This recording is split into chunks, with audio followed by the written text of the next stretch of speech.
यो चाहिँ हाम्रो हलेसितुवाचुङ नगरपालिका 5 बुङ्गालुङ यानि कि ढुङ्गे बगैँचा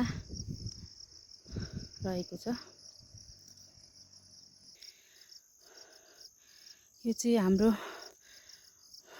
ढुङ्गाको चाहिँ गेट रहेको छ, एकदमै राम्रो छ। अनि हजुरहरू पनि फ्री भएमा हाम्रो बुङ्गालुङ घुम्न आउनु होला साथीहरू। एकदमै राम्रो छ, एकदमै राम्रो दृश्यहरू देख्न पाउनुहुनेछ। यहाँ चाहिँ विशेष फोटो फ्रेम रहेको छ, हजुरहरू पनि फोटो खिच्न आउनु होला।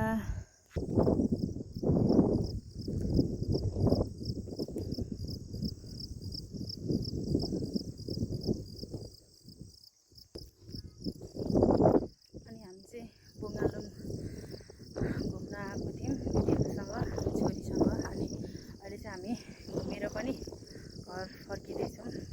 अनि हाम्रो बुङ्गालुङ चाहिँ हजुरहरूलाई कस्तो लाग्यो, अनि लाइक कमेन्ट सब्सक्राइब पनि गरिदिनु होला साथीहरू।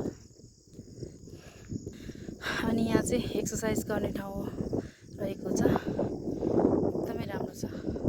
अनि यहाँ फुर्सद भएमा बिहान बिहान आएर एक्सर्साइज पनि गरेर आउनु होला साथीहरू। रानी के भयो भन्थ्यो?